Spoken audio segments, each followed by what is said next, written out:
पाकिस्तान से आए नस्ट यूनिवर्सिटी के rector general retired doctor Mohammad Zahid ने अपने वफ्द के हमरा forum for the international relations development UK के मरकजी दफ्तर का दौरा किया।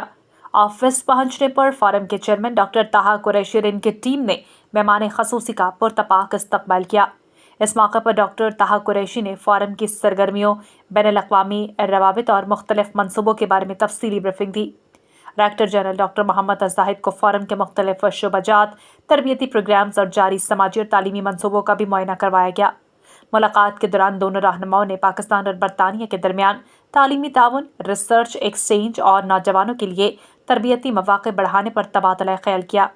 इस मौके पर director general doctor Mohammad Zahid ने डॉक्टर ताहा कुरैशी की बैनुल-अक़वामी सतह पर पाकिस्तान के तशख़्ख़ुस को उजागर करने और तालीम के फ़रोग़ के लिए की जाने वाली काविश को सराहा। उनका कहना था कि डॉक्टर ताहा कुरैशी की खिदमत पाकिस्तान के लिए एक काबिल फ़ख्र सरमाया है और उनकी मेहनत और लगन हमेशा याद रखी जाएगी। डॉक्टर ताहा कुरैशी ने भी डॉक्टर मोहम्मद जाहिद और उनके वफ़द की आमद पर शुक्रिया अदा किया और इस बात का याद किया कि forum for the international relations development UK मुस्तक़बिल में भी तालीमी समाजी तरक्की के लिए पाकिस्तान के इदारों के साथ ताउन जारी रखेगा। दौरे के अख्ताम पर डॉक्टर ताहा कुरैशी की जानिब से मेहमानों के एजाज़ में ज़ोहराने का एहतमाम किया गया, जहाँ बाहमी दिलचस्पी के मुख्तलिफ अमूर पर मज़ीद तफसीली गुफ्तगू हुई।